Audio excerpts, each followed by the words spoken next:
sumber yang paling lengkap menceritakan kisah Haji Purwa termasuk itu belum ada atau tidak dikenal sebelumnya seorang haji dari Sunda pada abad 14. Jangankan haji ya, yang sudah masuk Islam pertama kali di Sunda itu belum teridentifikasi oleh naskah-naskah klasik, naskah lama atau sumber-sumber tradisional itu. Jadi yang pertama itu yang dikenal baru itu namanya Bratalegawa. Dia menjadi muslim kemudian pergi haji dan pulang haji, dikenal sebagai haji pertama di orang Sunda, makanya disebut gelar Haji Purwa. Itu yang tertulis dan dipersepsi oleh para sejarawan Sunda dalam naskah-naskah sebagai makna dari Haji Purwa, yaitu haji yang pertama kali orang Sunda yang masuk Islam yang melaksanakan haji pertama kali ke Makkah.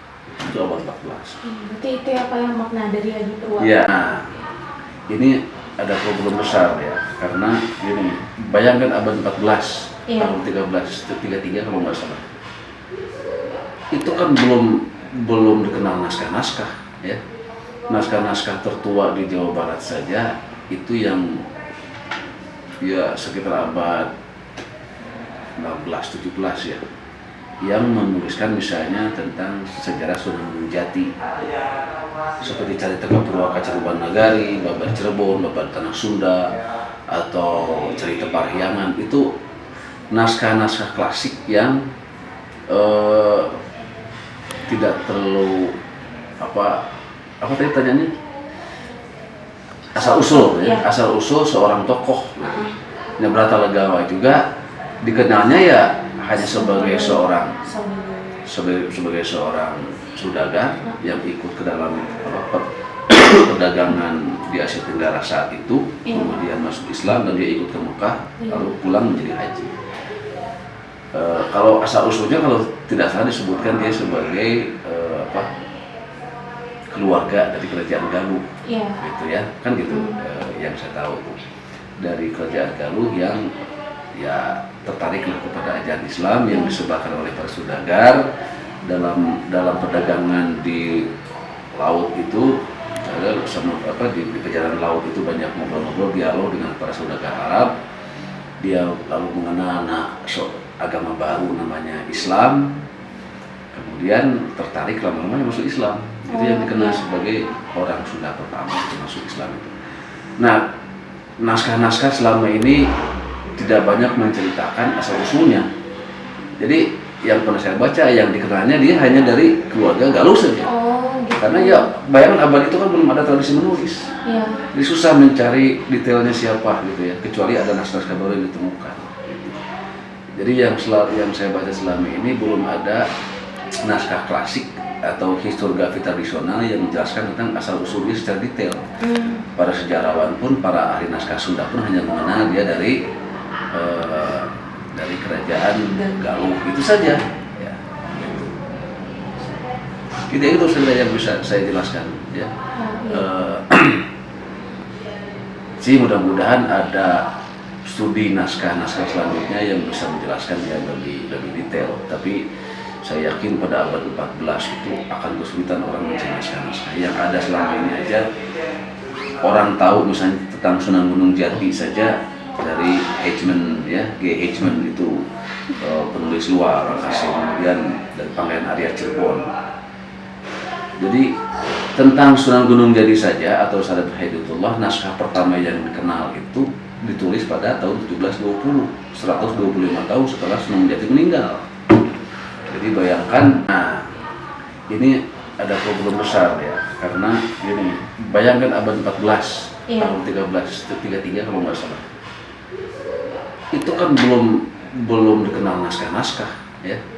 Naskah-naskah tertua di Jawa Barat saja itu yang ya sekitar abad 16-17 ya, yang menuliskan misalnya tentang sejarah Sunan Gunung Jati seperti Carita Purwaka Caruban Nagari, Babar Cirebon, Babar Tanah Sunda, atau Cerita Parahyangan. Itu naskah-naskah klasik yang tidak terlalu apa tadi tanyanya? Asal usul ya, Iya. asal usul seorang tokoh. Nah, Brata Legawa juga dikenalnya ya hanya sebagai seorang seorang saudagar yang ikut ke dalam perdagangan di Asia Tenggara saat itu, Iya. kemudian masuk Islam dan dia ikut ke Mekah, Iya. lalu pulang menjadi haji. Kalau asal usulnya kalau tidak salah disebutkan dia sebagai keluarga dari kerajaan Galuh, Iya. gitu ya, kan gitu. Yang saya tahu dari kerajaan Galuh yang ya tertariklah kepada ajaran Islam yang disebarkan oleh para saudagar dalam perdagangan di laut itu. Di perjalanan laut itu banyak ngobrol-ngobrol, dialog dengan para saudagar Arab. Dia lalu mengenal agama baru namanya Islam, kemudian tertarik lama-lama masuk Islam. Itu yang dikenal sebagai orang Sunda pertama yang masuk Islam itu.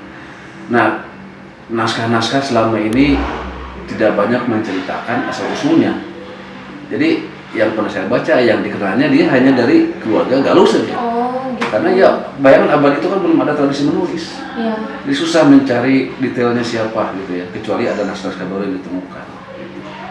Jadi yang saya baca selama ini belum ada naskah klasik atau historiografi tradisional yang menjelaskan tentang asal usulnya secara detail. Para sejarawan pun, para ahli naskah Sunda pun hanya mengenal dia dari kerajaan Galuh itu saja. Ya, gitu. Itu saja yang bisa saya jelaskan. Ya. Sih mudah-mudahan ada studi naskah-naskah selanjutnya yang bisa menjelaskan ya lebih detail. Tapi saya yakin pada abad 14 itu akan kesulitan orang mencari naskah-naskah. Yang ada selama ini aja orang tahu misalnya tentang Sunan Gunung Jati saja dari Hatchman ya, G. Hatchman itu penulis luar asing, kemudian dari Pangeran Arya Cirebon.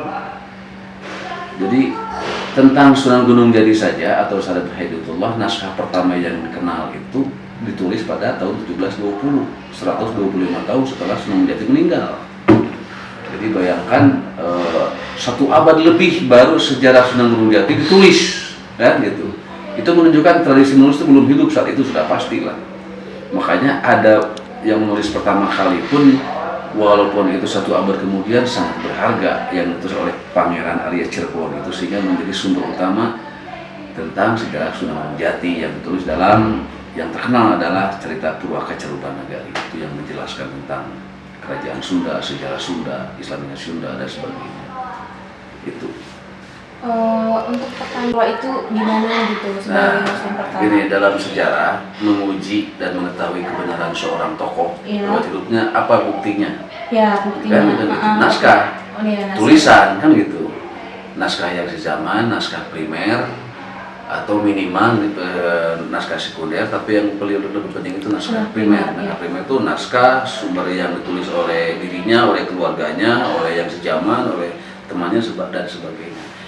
Itu pun agak susah, dan yang saya baca selama ini belum ada naskah primer yang menjelaskan tentang riwayat Haji Purwa.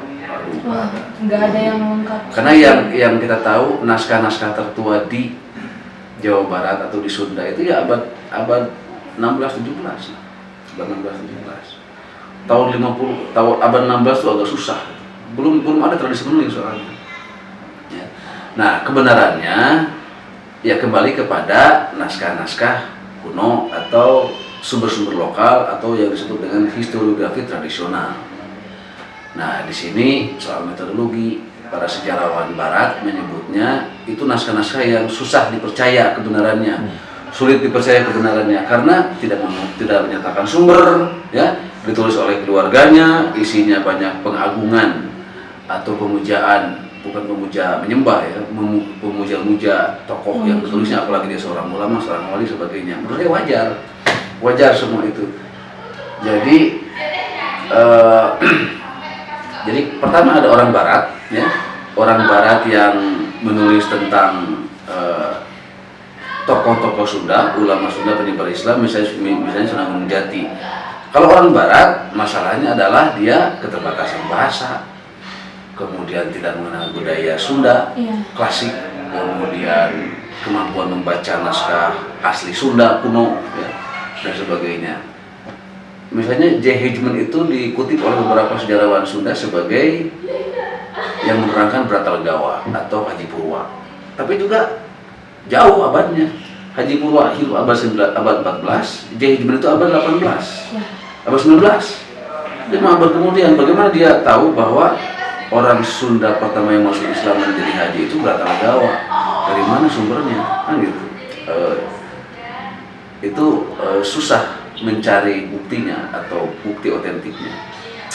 Tapi beberapa sejarawan Sunda seperti Edi Esekajati, Nina Lubih, dan yang lain-lain sering menyebut J. Hegman sebagai sumber yang menyebutkan tentang adanya Bratalagawa atau tokoh-tokoh yang lainnya. Mungkin karena dia orang Belandanya, orang Belanda, orang Portugisnya. Jadi orang Eropa yang dianggap lebih objektif, lebih ilmuwan dan sebagainya. Padahal belum begitu juga. Itu pertama. Jadi orang kita sendiri tahunya dari para pelancong, para pengembara yang menuliskan kisah-kisahnya seperti Marco Polo, ya, kemudian Tome Pires misalnya, kemudian apalagi Ibnu Battuta dan sebagainya. Dari mereka lah pengetahuan masa klasik silam itu diketahui, tapi tidak bisa ada yang memastikan kebenarannya karena kalau sudah benar tidaknya harus diuji oleh fakta-fakta yang lainnya, tulisan yang lain seimbang, yang sejaman, ada bukti arkeologis dan sebagainya. Tapi informasi yang ada dalam naskah klasik itu bukan berarti tidak berharga, sangat berharga sebagai sumber atau informasi sejarah. Tapi kepastiannya memang tidak bisa ada yang memastikan siapapun.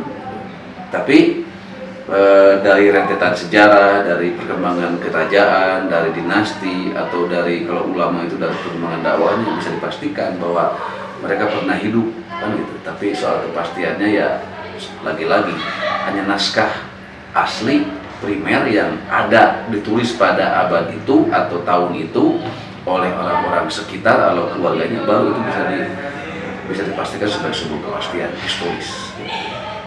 Nah, jadi selama ini para sejarawan di Sunda, budaya Sunda, semuanya berbicara tentang Haji Purwa atau misalnya apa yang di Kerawang tuh Syekh Kuro ya dan sebagainya yang bernama asli Syekh Hasanuddin, semuanya mengacu pada sumber-sumber naskah kuno, naskah klasik, ya naskah lokal yang ditulis oleh para pujangga, para raja atau para pelancong dan sebagainya, yang semuanya soal kepastian tidak ada yang bisa memastikan.